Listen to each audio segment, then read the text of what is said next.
Hello everyone and welcome back to your worst nightmare YouTube channel. To help us feel even more connected as a community, I'd love to hear from you. Drop a comment below and let me know where in the world you are watching from. If you would like to share some of your horror encounter, do well to email us through the description of this video. Don't forget to smash the like and subscribe button. Thanks. Now, back to today's episode. We were in the middle of 5th period biology when we heard a sharp voice from the intercom. Attention students and faculty, Principal Harris's voice was steady but scared. It held a weight I had never heard before. This is a lockdown. Follow all protocols immediately. This is not a drill. Everyone froze. For a moment, the only sound was the faint hum of the overhead lights and the clicking of a few pens hitting the floor. Then, a sharp intake of breath from Mrs. Vickers, our teacher, snapped us into motion. Chairs screeched against the tile as we scrambled toward the designated corner of the room, far from the door and windows. This wasn't the first lockdown drill we'd had, but something about the tone of the announcement made me scared. Drills were always scheduled, and we'd been given warnings in advance. There had been no warning today. Phones away, everyone, Mrs. Vickers instructed, her voice shaky as she locked the classroom door and drew the blinds. Stay quiet, and whatever happens, stay calm. A few students, despite her command, slid their phones out of their pockets. I was one of them. My fingers trembled as I typed out a message to my mom. We're in lockdown. Don't know why. Are you okay? No response. I wasn't surprised. She worked long hours as a nurse and didn't always check her phone. Minutes dragged by, each one feeling like an eternity. The usual whispers that accompanied lockdown drills were absent. We all sat huddled together, knees pulled to our chests, every breath controlled. I could feel the collective tension tightening around us like a noose. Then, the faint sound of footsteps echoed down the hall. At first, I thought it was just one of the administrators checking the classrooms. But as they grew closer, slower, more deliberate, I realized something wasn't right. Mrs. Vickers must have sensed it too because her face went pale as chalk. The footsteps stopped, right outside our door. For a moment, nothing. Just the sound of my heart pounding in my ears. Then, the doorknob jiggled. A couple of girls whimpered, stifling their cries with their sleeves. Mrs. Vickers put a finger to her lips, her eyes wide with fear. My phone buzzed in my pocket, but I didn't dare look at it. I could barely breathe. The jiggling stopped. The door remained locked, but we weren't safe yet. The handle rattled again, this time more violently. Whoever was out there wasn't just checking doors, they were trying to get in. The tension in the room was suffocating. I felt like I was going to be sick. Just when I thought the door would give way, the rattling stopped. Silence. But then, a slow, deliberate knock echoed through the room. 3 knocks. Loud. Menacing. My stomach dropped. Whoever it was, they weren't in a hurry to leave. They wanted us to know they were there. Mrs. Vickers, normally so composed, looked like she was on the verge of panic. She motioned for us to stay still, but her eyes betrayed her uncertainty. The knocking continued, relentless, echoing through the thin walls. I glanced at the door, the tiny window covered by a flimsy sheet of paper. My mind raced with possibilities. Was this some psycho who had wandered into the school? A disgruntled parent? Worse, a boy to my left, Ethan, pulled out his phone, keeping it low. I watched as he fumbled through the news feeds, trying to find any update. His face went white as he stared at the screen. What is it? I mouthed to him, but he just shook his head, eyes wide. I couldn't resist. I glanced down at my own phone and clicked open the notifications. Breaking news alert. Shooting reported at West Ridge Mall. Gunman still at large. Nearby schools on lockdown. West Ridge Mall was only 10 minutes from here. My heart pounded harder. This wasn't some random drill.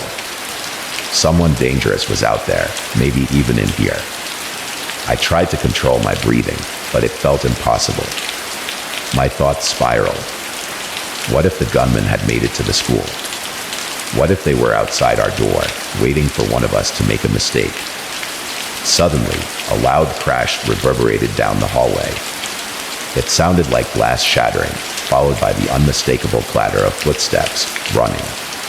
I flinched, squeezing my eyes shut, praying it was security, praying that someone had come to help. The intercom crackled again, and we all froze, waiting for any sign of safety. Remain in lockdown. Law enforcement is in the building. Do not. The message was sharply cut off, replaced by static. Then nothing. We were on our own. For the next 20 minutes, we sat there, motionless, the only sounds being the faint whispers of fear between students and the occasional clatter of something outside the room. My mind kept returning to the news alert. The mall was so close. Too close. Suddenly, the sound of someone pounding on a door nearby made me jump. I couldn't tell if it was a teacher or a student trying to get in somewhere. But whatever it was loud, and it was close. Then, the unmistakable sound of a gunshot echoed through the halls. I felt every muscle in my body tighten. People started crying, trying their best to muffle the sound. Mrs. Vickers' eyes were wet with terror, but she didn't say a word. She didn't need to. We all understood. More footsteps, this time running. There was shouting, but I couldn't make out what was being said. I tried to slow my breathing, but the fear was too overwhelming. My phone vibrated again. This time it was my mom. Stay safe. There's an active shooter near you. I love you. I swallowed hard, shoving the phone back into my pocket. All I could do was wait. The seconds dragged into minutes, each one more unbearable than the last. Finally, after what felt like an eternity, we heard the sound of heavy boots in the hallway and a voice over the intercom, steady but commanding. This is the police. The building is secure. Remain in place until further instruction. Relief washed over me, but it was hollow. We were alive, but I knew nothing would ever feel the same again. When the lockdown finally lifted, we filed out into the hallway, greeted by flashing lights and officers with grim expressions. It wasn't until I stepped outside, into the blinding sunlight, that the weight of everything crashed down on me. And in that moment, I realized how fragile our sense of safety had been all along. The first text came in during gym class, right as I was lining up for dodgeball. Stay safe. They're looking for someone in your area. I didn't recognize the number, and it didn't have a name attached to it. A prank, I thought. Probably one of the guys trying to mess with me or flirt with me. I shoved my phone back into my locker and ran onto the court, focused on the game. But 5 minutes later, right as we were getting into the thick of it, the gym teacher, Coach Arnold, stopped us mid-throw. His phone buzzed loudly in his pocket, and he stared down at it for a moment before blowing his whistle. Everybody, head to the locker rooms, he said, voice steady but strange. Now, dot. There was a collective groan. No one moved. I said now, he commanded, his usual gruffness returning. It wasn't like him to interrupt the game. We hesitated but eventually shuffled off the court. As we filed into the locker rooms, I snuck a glance at my phone again. A second text. Don't go anywhere alone. This is serious. I frowned. This didn't feel like a joke anymore. The first number had sent it again, and this time, the unease settled in my gut. There was something about it. The urgency. The anonymity. Suddenly, the locker room speaker crackled to life. It was the principal, but his voice wasn't the usual calm, measured tone he used during announcements. "Attention students and staff," he said. "We are initiating a lockdown procedure. This is not a drill. Please move to the nearest secure location and follow all lockdown protocols." There was a collective pause, and then chaos. Everyone started talking at once, a jumble of confusion, fear, and speculation. What was happening? Was there someone in the school? Some of the guys grabbed their phones, trying to check Twitter or the news, but no one knew or saw anything. Coach Arnold poked his head into the locker room, his face pale. "All right, listen up. We're gonna hunker down in here. No one leaves until I say so." "Understood." We all nodded, though most of us were already halfway buried in our phones. My hands were shaking as I opened my messages again. I was about to reply to the mystery number when the locker room door rattled. All eyes turned to the door as the handle jiggled once, twice. "Coach," one of the guys whispered, his voice barely audible. "Who's out there?" Coach Arnold looked tense, his body coiled like a spring. "Stay quiet," he hissed. The door rattled again. Someone was definitely trying to get in, but whoever it was didn't have a key. It was quiet for a long moment, just the sound of our breathing and the faint buzz of the fluorescent lights overhead. Then came the knock. 3 slow, deliberate taps on the metal door. Coach Arnold motioned for us to stay back, stepping forward with caution. He didn't open the door, just stood there, staring at it. No one moved. The knocking continued, rhythmic and unhurried, as if whoever was out there had all the time in the world. Finally, the knock stopped, and we all let out a collective breath. Coach took out his phone, stepping away from the door. I tried to listen as he whispered something urgently to whoever was on the other end, but I couldn't make it out. My own phone buzzed again. "Stay hidden. Don't trust anyone." I stared at the message, my skin now filled with goosebumps. I wanted to ask who they were, but I couldn't bring myself to type. There was something so wrong about it, about everything happening. Suddenly, a loud crash echoed from the hallway, followed by hurried footsteps. Coach Arnold's face went rigid as he motioned for us to move to the back of the locker room. "Go. Now," he ordered in a hushed but firm voice. We didn't need to be told twice. We backed up, squeezing behind the lockers, wedging ourselves into every available corner. My heart pounded in my chest as we crouched down, trying to make ourselves as small as possible. The locker room door creaked open. Whoever it was had found a key. The air felt thick with fear as we listened. Footsteps, slow and deliberate, echoed against the tile floor. They were moving through the locker room, pausing now and then. Whoever it was, they weren't in a hurry. They were searching. I tried to control my breathing, but it felt impossible. Each inhale sounded deafening in my own ears. My phone buzzed again, and I fumbled to silence it. They're close. My throat went dry. I didn't know what to do. Should I tell someone? Show Coach? But he was on edge too, listening intently as the footsteps grew nearer. Closer. There was a metallic scrape as one of the lockers swung open. Then another. One by one, they were being checked, methodically, as if the person was looking for something or someone.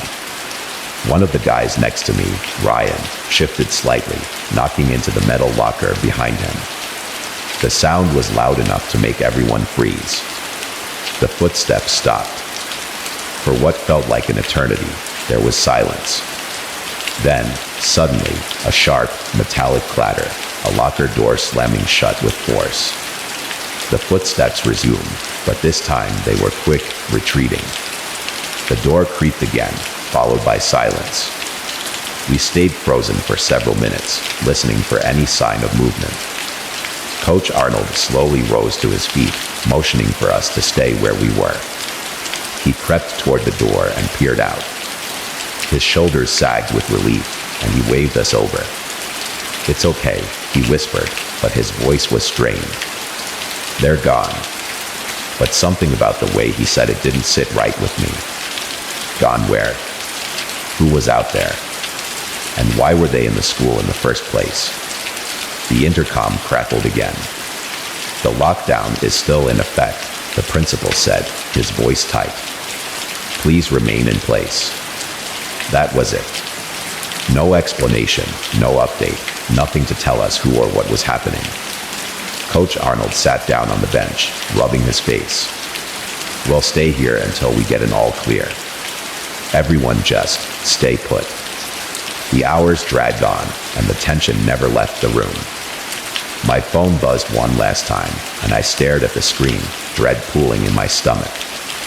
They'll be back. I never found out who was sending the messages, or who had been inside the school that day. But from that point on, we all knew something had changed. The fear lingered long after the lockdown ended, an encounter we won't forget in a hurry. Because sometimes the real terror isn't what you see, but what you can't explain.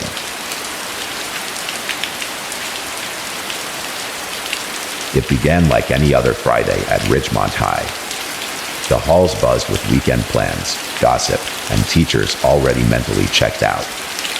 I was in third period history, half listening to Mr. Cummings drone on about the Civil War, when my phone buzzed in my pocket. "Don't go outside. Something's happening." The message was from Allie, my best friend. I frowned, glancing at her across the room. She was hunched over her phone, her face pale. I quickly typed back, "What's going on?" No response. I stared at the screen, waiting for those 3 dots to appear. Nothing. I shoved the phone into my bag, uneasy. Just as I was about to ask Allie what she meant, every phone in the room buzzed in unison. The sound was jarring, a symphony of vibration that made everyone sit up. We all looked down at our screens at the same time.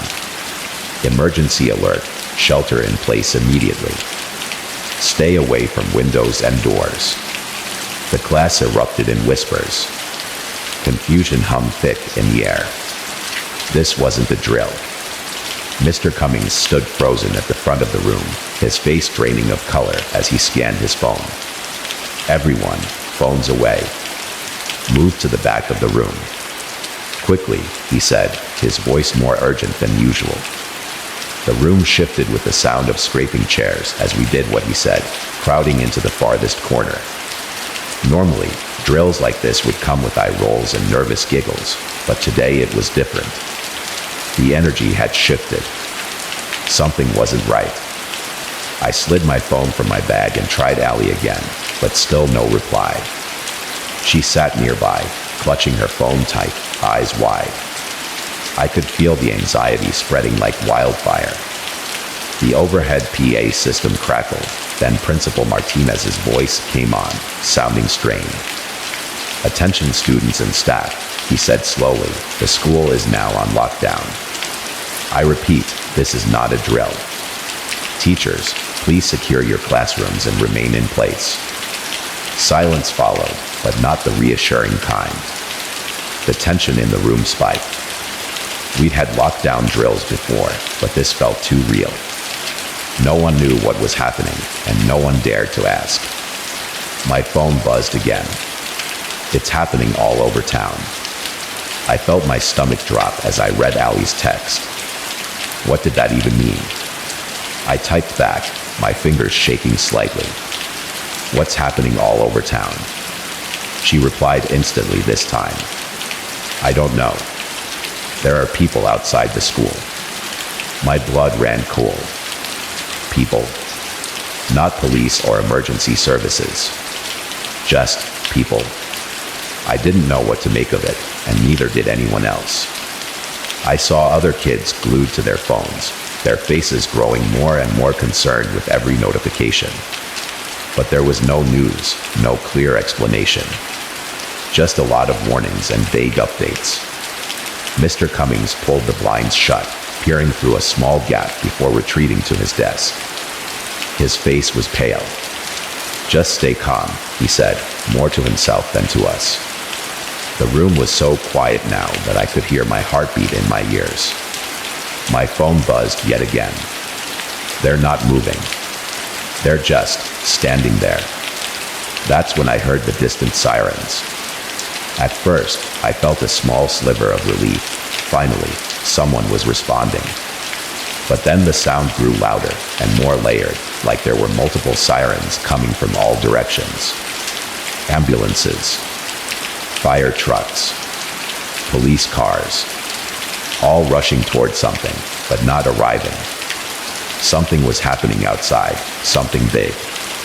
But the blinds were closed and the windows were covered. We were locked in, cut off from the world. Suddenly, there was a loud thud from the hallway.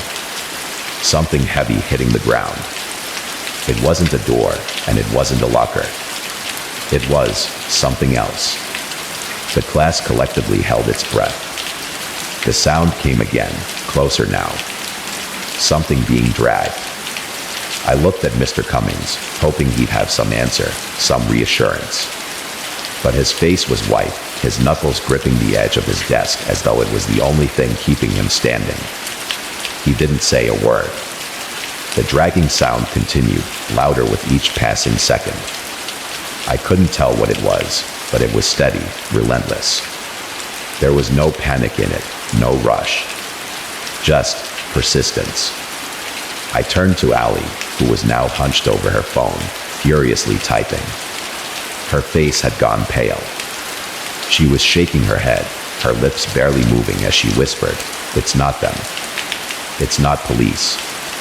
They're just standing there, all around the school." My breath hitched. I glanced at my phone, hoping for some new piece of information that would make sense of this, but all I saw were more warnings. Nothing clear. Nothing helpful. No explanations. Just sirens outside and people, whoever they were, standing still. Then the lights flickered. Not off completely, but just enough to make my stomach flip. The room was dimmer now, cast in eerie shadows. Mr. Cummings glanced up at the ceiling, then at the clock, as if he was trying to figure out what was coming next. Another thud, louder this time, echoed through the hallway, followed by the unmistakable sound of glass shattering somewhere nearby. Someone gasped, and the tension in the room ratcheted up another level. No one moved. No one spoke. We all just waited. Then, a low, rhythmic thumping started from outside. It was subtle at first, like something being hit repeatedly, but it soon grew louder. It wasn't coming from the hallway. It was coming from outside the school itself. "What the hell is that?" Liz whispered next to me, her voice barely audible. No one answered. I didn't know if anyone could. The thumping continued, a deep, mechanical sound that seemed to vibrate through the walls. With each beat, I could feel it in my chest, like my heart was syncing up with it. The rhythm didn't stop. It was endless, as if something massive was out there, something we couldn't see. Suddenly, the power cut out completely. The room plunged into darkness, and the thumping from outside grew even louder. Without the hum of the lights or the ventilation system, it was all we could hear. In the pitch-black room, someone whispered, "What is that?" No one answered.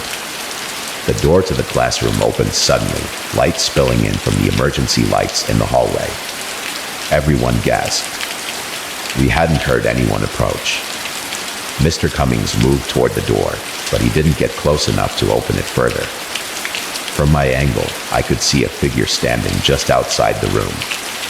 They didn't move, didn't make a sound. Just stood there, casting a long, distorted shadow into the classroom. I squinted, trying to make out the face, but there was something off about them, something that didn't fit, like they didn't belong in that hallway or this moment. Then, without warning, the door slammed shut. We were plunged back into darkness, the thumping sound outside rising to an unbearable pitch. My phone buzzed again, but I didn't look. I couldn't. Because deep down, I knew no message was going to explain this. And whatever was happening outside wasn't over. It was only getting started. The day started like any other. Boring. Routine. I was sitting in math class, staring at the clock as it ticked closer to lunch. My mind drifted in and out, half listening to Mr. Shepard talk on about equations I'd never need. Outside the window, the sky was dark, thick clouds looming like a warning. And then, the fire alarm went off. Everyone jumped. It wasn't a drill. Those were always scheduled, and we hadn't been told about one today. Mr. Shepard stopped mid-sentence, frowning at the sudden blaring noise. "All right, everyone out," he said, his voice unusually tense. "Line up, stay calm, and follow protocol." We grabbed our stuff, but something felt wrong. Fire drills were normal, but the uneasy silence as we filed into the hall wasn't. Students weren't joking around or shoving each other like they usually did during drills. There was this tension. It was in the air, like we were all sensing something bigger than just a fire alarm. We joined the sea of students heading for the exit, the familiar routine, but my stomach churned with unease. I was about to ask my friend Ben what he thought when the lights flickered. Then they went out. The hall plunged into darkness for a few seconds, the only light coming from the red glow of the emergency exit signs. Everyone stopped moving, frozen in place, waiting for the power to come back. But it didn't. And that's when the screams started. They came from somewhere further down the hall, sharp and panicked, cutting through the confusion. People began to push and shove, trying to get to the exits faster. Teachers shouted for order, but it was no use. The crowd surged forward like a tidal wave, a mass of bodies moving in blind fear. "What the hell is happening?" Ben muttered beside me, gripping my arm. I didn't have an answer. My heart raced as we were carried along with the crowd, pushed toward the front of the school where the exit should be, but something was wrong.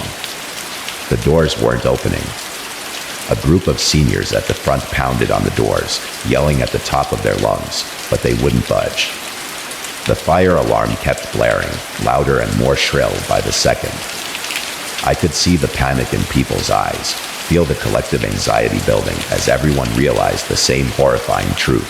We were locked in. I pulled out my phone, but there was no signal. Just static where the bars should be. Ben tried his, too, and shook his head.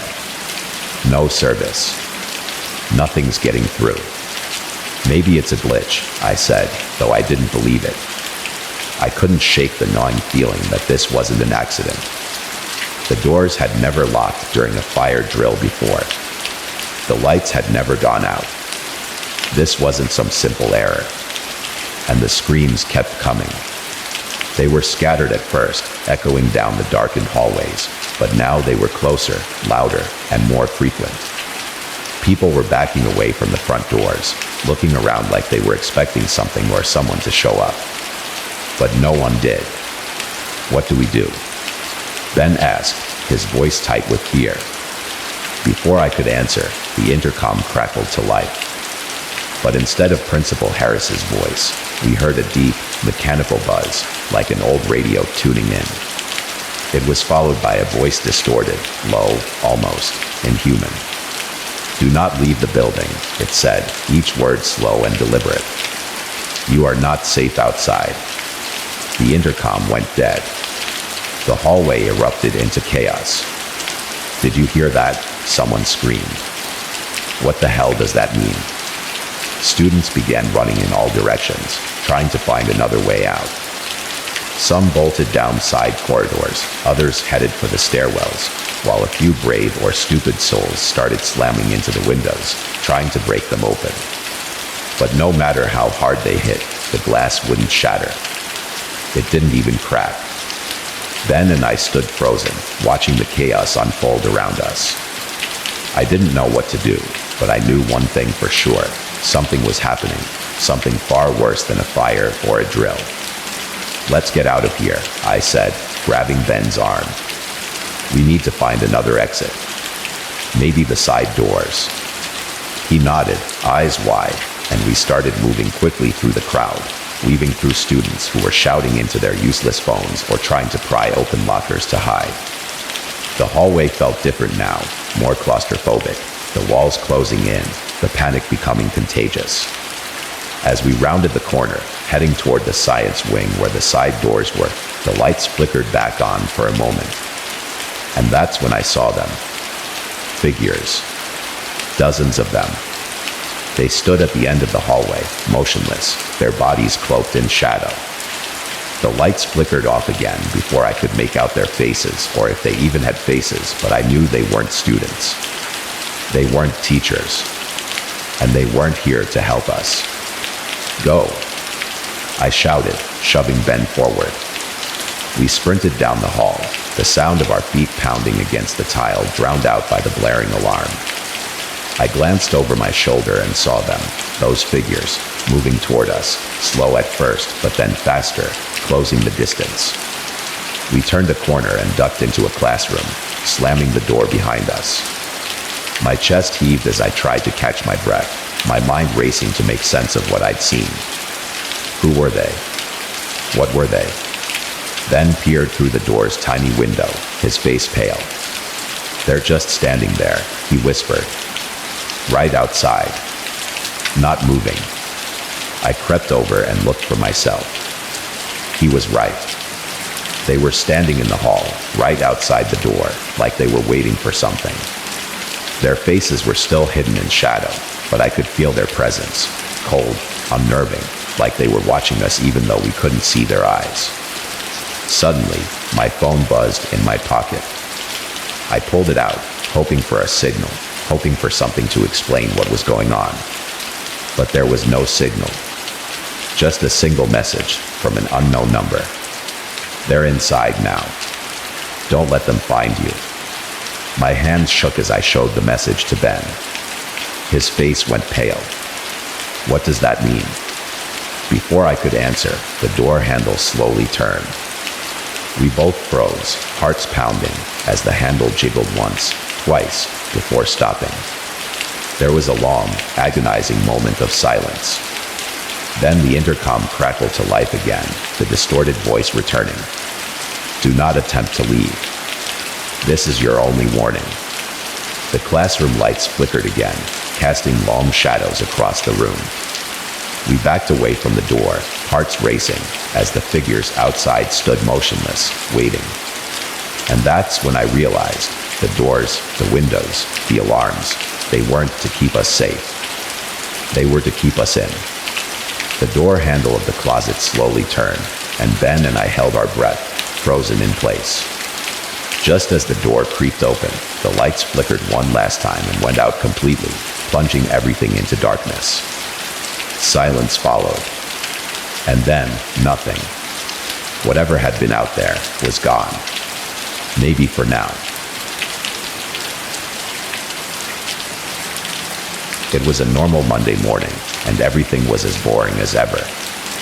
First period dragged on, second period wasn't much better, and by the time I got to third period English, I was zoning out. I sat in the back of the classroom, half listening to Mr. Walters talk about Shakespeare while scrolling through my phone under the desk. It was one of those days where nothing interesting seemed like it could possibly happen. And then the phones buzzed. Everyone's phones went off at the same time, vibrating loudly against desks and in bags. A few people laughed, thinking it was just a weird coincidence, until we all saw the same notification on our screens. Emergency alert, immediate lockdown. Stay inside. Do not use doors or windows. The room went silent. We'd had lockdown drills before, but nothing like this. This wasn't a scheduled drill, and it didn't sound like a false alarm. Mr. Walters stopped mid-sentence, his eyes darting toward his desk, where his own phone buzzed with the same alert.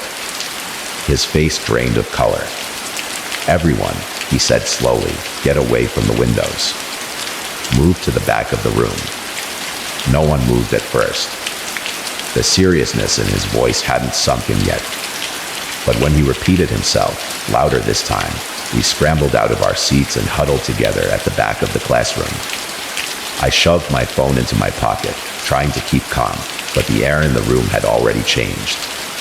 There was a tension now, something thick and electric, as if we were all waiting for something to happen.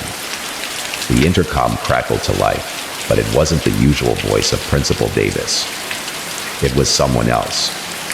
A man, but not anyone we recognized. His voice was calm, too calm. "Attention students and staff," the man said. "For your safety, remain in your classrooms. Do not attempt to leave." That was it. No explanation. No further instructions. Just that eerie, calm voice, and then the intercom went dead. "What's going on?" someone whispered. "I don't know," Mr. Walters said, pacing nervously by the door, "but we're going to stay put until we get more information. Everyone stay quiet." I pulled my phone out again, hoping for some kind of news update, but there was nothing. Just the same alert flashing across my screen over and over. My heart pounded as I glanced around at the other students, all of them doing the same thing, staring at their phones, whispering nervously, trying to make sense of what was happening. That's when the power went out. The room plunged into darkness, and a few people gasped. The only light now came from our phones, their soft glow casting shadows on the walls. Mr. Walters muttered something under his breath, but it was too quiet to hear. And then we heard it. A loud bang from down the hall. It wasn't a door slamming, not like anything we'd heard before in the school. It was heavier, more deliberate. The sound echoed through the hallway, and I could feel the vibration of it in my chest. Whatever had made that noise, it wasn't good. "Stay down," Mr. Walters whispered.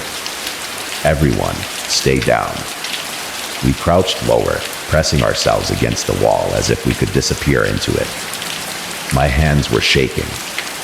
I gripped my phone, watching as the seconds ticked by, each one slower than the last. Then another bang. This time closer. Someone in the front of the room whimpered.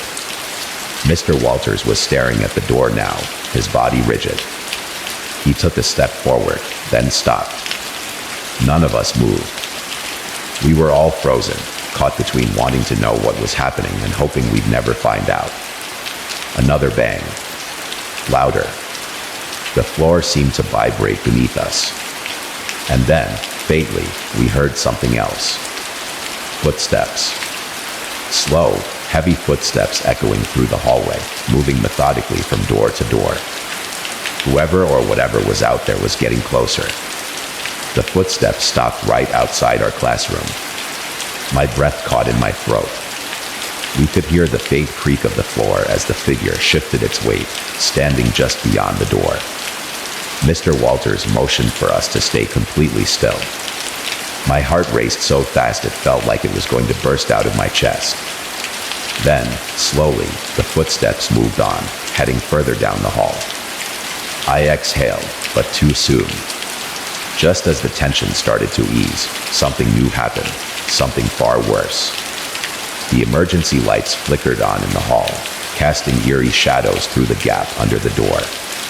In that dim light, we saw a pair of feet stop just outside the classroom. These weren't normal feet, though. The shoes were old, battered, and covered in something dark, something I didn't want to think about. The feet didn't move for what felt like an eternity. And then they turned, facing our door. I glanced at Mr. Walters. He looked pale, like he was on the verge of telling us to run, but there was nowhere to go. Suddenly, we heard a faint scratching sound, like nails dragging down the door. It was slow and deliberate, moving from the top of the frame down to the bottom. The sound made my skin crawl, and I clenched my fists, willing it to stop. And then it did. Silence. We waited, every muscle in my body tensed, waiting for something to happen, for the door to burst open or the figure to move away. But instead, the intercom crackled to life again. This time, it was Principal Davis. His voice was shaking, barely controlled, like he was on the verge of losing it. Students and staff, the lockdown is due to a patient who escaped from Ridgeview Psychiatric Hospital this morning. Law enforcement is working to secure the building, but the individual is extremely dangerous. Stay hidden. Do not leave your rooms for any reason. The intercom clicked off, leaving us in stunned silence. Ridgeview was only a few miles away. I'd heard stories everyone had, but nothing like this. They always said the place was secure, that no one ever got out. Until now. My heart raced, my mind trying to process the fact that somewhere in this building was a violent, mentally unstable patient, someone who had been locked away for a reason. And now they were inside, walking our halls. I looked at Mr. Walters, whose face had gone pale. He whispered, "We just have to wait it out. Help is coming." But in the pit of my stomach, I wasn't so sure. The footsteps in the hall, the banging on the doors, it all seemed too deliberate, too calculated for someone who was simply lost or confused. This person knew exactly what they were doing or what they were looking for, and I hope they never come back again.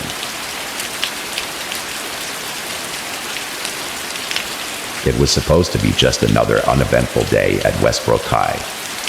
I was in chemistry class, half asleep, when everything changed. We were in the middle of a dull lecture on the periodic table when the sound of distant sirens filled the air.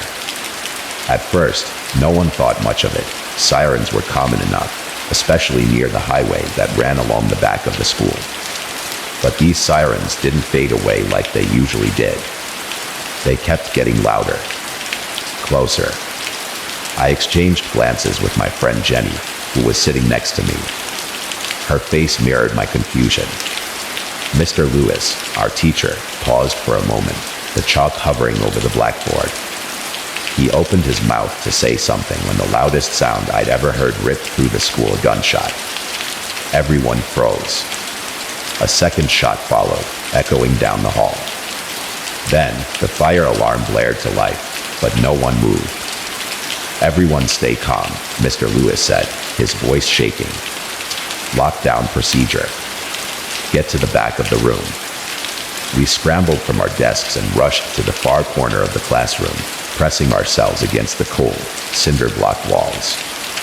I grabbed my phone, but my hands were shaking too much to unlock it. I glanced around, seeing fear etched across every face. More gunshots. Closer now. The sound of running footsteps thundered down the hallway outside. Whoever was shooting wasn't far. They were moving through the school. "What the hell is happening?" Jenny whispered, her voice barely audible. "I don't know," I muttered, trying to make sense of it myself. This wasn't normal. Gunshots and sirens. This wasn't like any drill or prank. This was real. Mr. Lewis fumbled with the door, locking it as fast as his trembling hands could manage.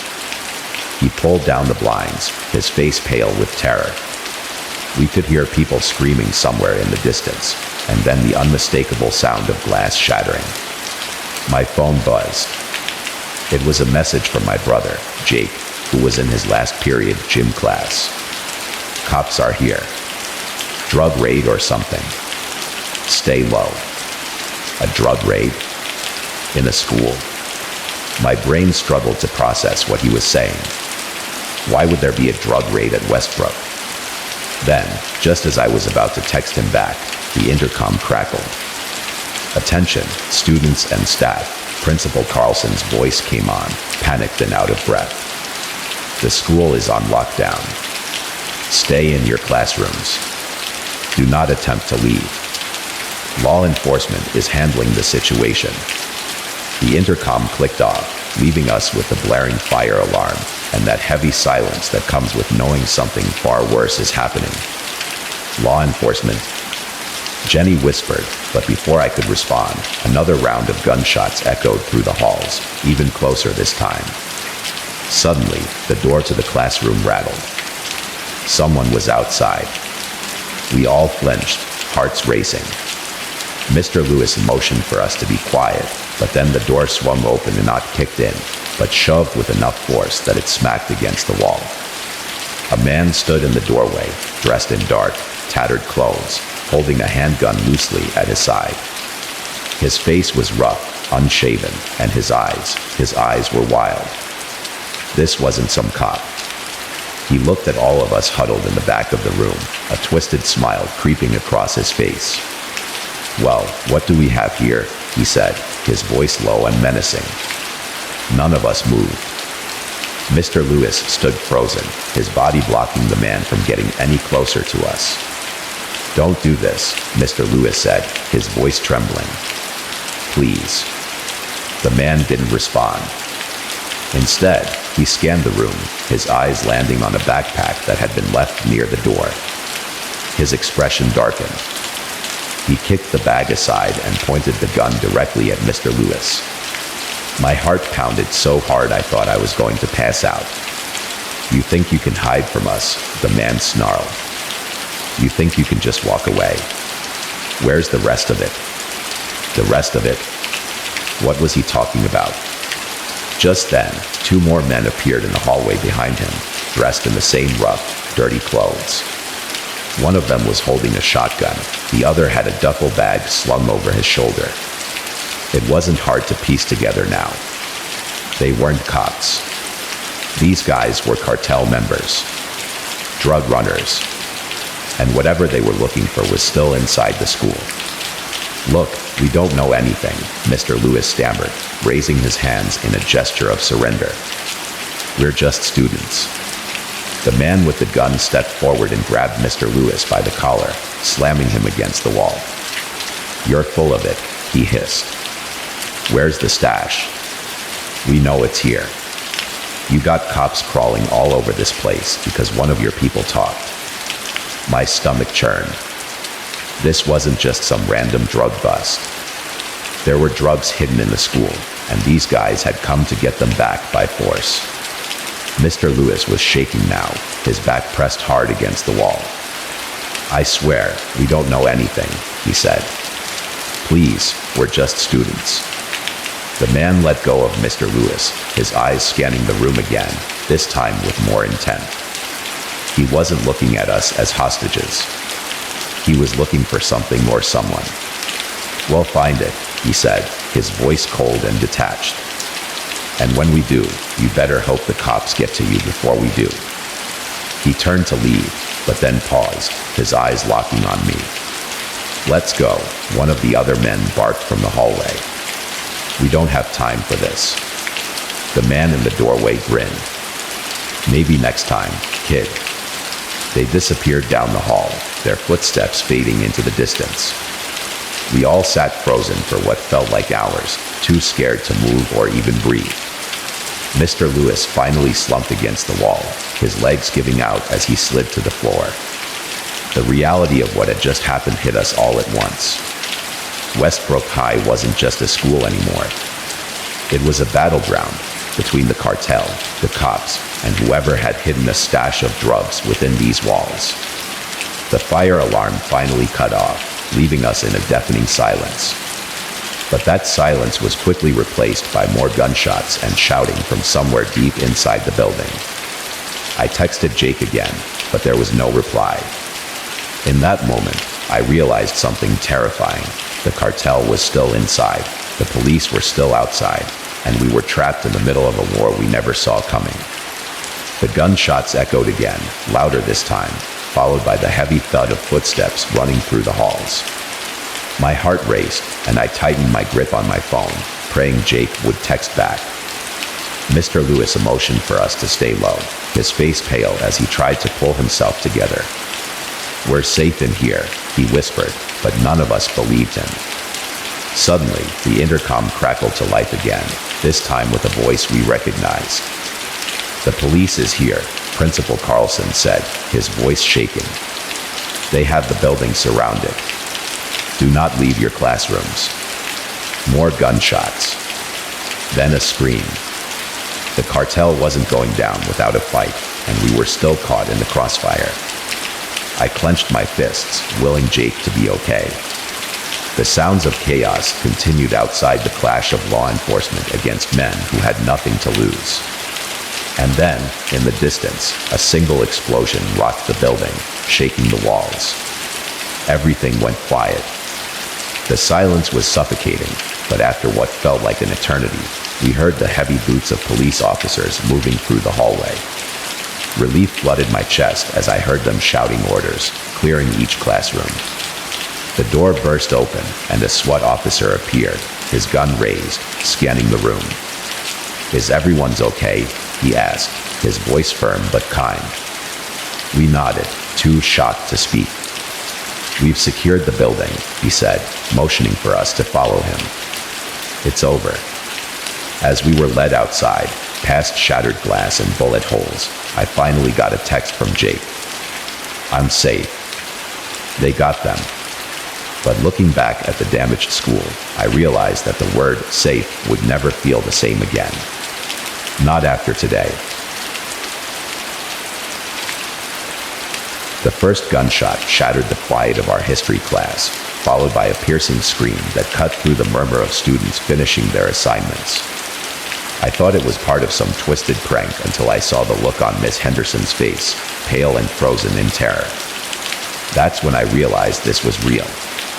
I'm Jake Reynolds, a junior at Westbrook High, and that Tuesday afternoon started like any other. The day was crisp, the sky a clean blue, and the scent of fall lingering in the air. But that illusion of normalcy was obliterated in seconds. As the initial chaos unfolded, the classroom door slammed shut.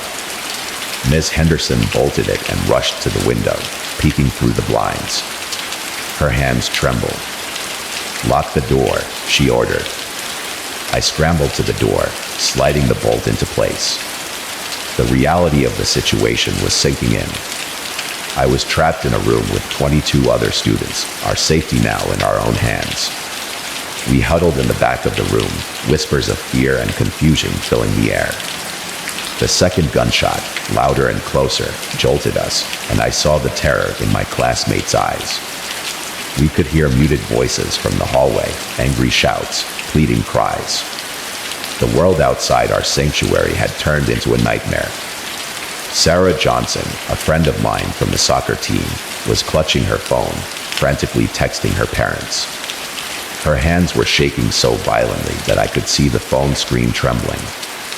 I moved to her side, trying to calm her down, though I was far from calm myself. "Do you think it's just a drill?" Sarah's voice was barely a whisper, her eyes wide with panic. "No," I said, shaking my head. "This feels too real." Ms. Henderson tried to contact the authorities, her fingers flying over her phone screen. Her attempts were met with static and silence, a cruel reminder of how isolated we were. As we waited, the sounds outside continued. Shouting, more gunshots, and occasional sobs. The terror was intense. We didn't know who the shooter was or how many were involved. All we knew was that we were trapped, and help seemed a distant dream. I glanced at the students around me. Some were crying, others were clutching each other for comfort. I was trying to stay composed, but my mind raced, thinking of my family and the possible aftermath of this horrific event. The minutes went by, each second feeling like an eternity. My phone buzzed. It was a text from my friend Max, who was in the gym for a study period. "Jake, they're in the building. We're hiding in the locker rooms. Where are you?" I texted back quickly, trying to maintain my composure. "In history class. Locked in. Stay safe." A loud bang on our classroom door made us jump. We froze, our breaths held in collective dread. A voice, distorted through the door, called out, "This is not a drill. Let me in, please." We didn't know if it was the shooter or a victim seeking refuge. We remained silent, holding our breaths as the door was tested, but the lock held firm. The voice faded, replaced by more sounds of chaos from the hallway. My heart pounded in my chest, the terror almost overwhelming. Eventually, after what felt like hours, we heard sirens. The sounds of police cars and emergency vehicles were a small comfort, but we knew it wasn't over yet. The situation outside was still volatile. We listened as the sounds of the chaos outside grew louder, then softer, and then disappeared altogether. Suddenly, the door burst open. A police officer stood there, his gun drawn, eyes scanning the room quickly. "Everyone stay down," he shouted. We complied, and the officer quickly moved through the room, making sure it was clear. "Is there anyone else in here?" he asked. "No, just us," I said, my voice weak. The officer motioned for us to follow him. We carefully made our way out of the classroom, stepping into a corridor that was eerily quiet. The usual hustle and bustle of the school was replaced by the tense atmosphere of a crime scene. Police officers and paramedics moved swiftly, their faces grim. We were escorted outside and to a safe area where parents were waiting, their faces a mix of relief and horror. I spotted my parents, their eyes searching for me amidst the crowd. I ran to them, collapsing into their arms as they enveloped me in a tight embrace. Later, as the full news of the tragedy emerged, we learned that the shooter was a student from our own school, a classmate I had known, but never really talked to. He had used the confusion of a fire drill to launch his attack, taking advantage of the chaotic environment. In total, there were 5 fatalities and numerous injuries. The reality of the situation hit hard. Someone I had once shared a classroom with had caused such unimaginable harm. The scariest part isn't just the attack itself, it's the realization that it could happen anywhere, anytime. It's the knowledge that someone we might know could harbor such dangerous intentions, and the terrifying question of who might be next. I never imagined that a routine school lockdown drill could turn into a nightmare. But there I was, sitting on the cool, hard floor of my high school chemistry lab, clutching my phone and praying that this was all just a nightmare. The day started like any other. It was a Friday, and the final bell was set to ring in just a few hours. As a senior, I was used to the typical school drama, the petty arguments, the occasional surprise pop quiz, and the never-ending flow of gossip. But today, something felt different. It wasn't until the announcement came over the PA system that I realized how wrong my instincts were. Attention, students and staff. We are initiating a lockdown drill. Please proceed to your designated safe areas immediately. I exchanged glances with my lab partner, Kyle. He raised an eyebrow and shrugged. Another drill. Great. Just what we need. Yeah, I replied, rolling my eyes. Maybe this time we'll finally figure out how to hide from imaginary threats. We shuffled into the hallway, joining a group of students already making their way to their classrooms. The drill had begun, and everyone was taking it in stride. No one seemed particularly worried after all. It was just another drill. Or so we thought. As we settled into the chemistry lab, our teacher, Mrs. Thompson, locked the door and turned off the lights. The room became silent, broken only by the distant hum of the air conditioner. I glanced at my phone and saw a notification from my friend Jenna. Lockdown drill or not, this is weird. Something feels off. I dismissed it as paranoia. After all, it was just a drill. But as the minutes ticked by, the unease in the room grew. Whispers filled the air, and I noticed that several students were checking their phones more frequently. Mrs. Thompson's face, normally so composed, was a mask of thinly veiled concern. Then, it happened. A loud bang echoed through the hallway, followed by a muffled shout. I felt a chill run down my spine. Kyle's eyes widened. That didn't sound like part of the drill. I frowned.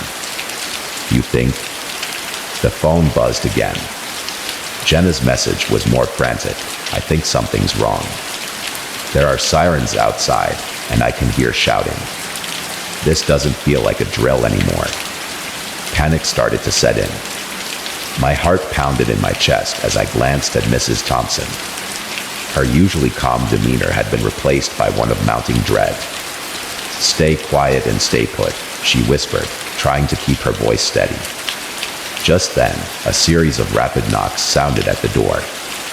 The hairs on the back of my neck stood up. I exchanged worried glances with Kyle, and Mrs. Thompson's face paled even more. She slowly approached the door and peered through the small window. Her eyes widened in shock. "I don't recognize that uniform," she said, her voice barely above a whisper. The knocking grew louder and more insistent. It was followed by the sound of what seemed like a loud explosion, a forceful blast that rattled the door and shook the walls. "What the hell is going on?" Kyle muttered, his voice tinged with panic. Before we could react, the door was suddenly forced open. A figure in a black ski mask and military gear stormed into the room, brandishing what looked like a high-powered firearm. My stomach dropped, and I felt like I was going to be sick. The intruder's eyes scanned the room, and for a split second, I felt like time stood still. We were trapped. My phone buzzed again, this time with a text from Jenna. "They're saying there's a fire. The smoke is coming in through the vents. Get out if you can." Mrs. Thompson tried to act brave. "Everyone, stay calm. We need to." The intruder cut her off with a sharp gesture, signaling us to stay silent. We huddled together, our breaths coming in short, terrified gasps. The air was thick with smoke, and the fire alarms began to wail. The intruder paced around the room, seemingly agitated and yelling into a walkie-talkie. "I need you to keep them in place. The building's compromised, and we can't afford any mistakes." The realization hit me like a freight train. This wasn't a drill gone wrong. This was an actual emergency. My heart raced as the smoke thickened and the temperature in the room began to rise. I glanced at Kyle, who looked just as terrified as I felt. I tried to think clearly. The fire was spreading, and the intruder's erratic behavior suggested that they were out of control. We needed to find a way out before it was too late. In a burst of adrenaline, I grabbed the fire extinguisher from the lab's emergency kit and turned to Kyle. "We need to make a break for it. When I create a diversion, you run for the door." Kyle nodded, his face pale but determined. I took a deep breath and hurled the extinguisher at the intruder, who was momentarily blinded by the spray. In the chaos, Kyle bolted for the door, and I followed close behind.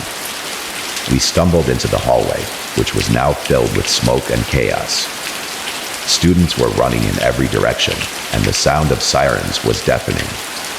I spotted Jenna and grabbed her arm. "We need to get out of here. Now." We raced down the stairwell, the heat from the fire growing more intense with each step. The smoke was choking us, but we pressed on, driven by sheer panic and the desire to escape. Finally, we burst through the exit and into the open air. The sight that greeted us was one of utter devastation. Emergency vehicles surrounded the school, and firefighters were battling the flames that had engulfed parts of the building. As we watched the scene unfold, Jenna turned to me, her eyes wide with disbelief. "I thought we were done for." I nodded, still in shock. "Me too. But we made it. We're safe." Later, it was revealed that the lockdown had been triggered by a series of unfortunate events. An actual arsonist, a miscommunication with emergency services, and a school security system failure. The intruder turned out to be an upset former employee angry with the owner of the school.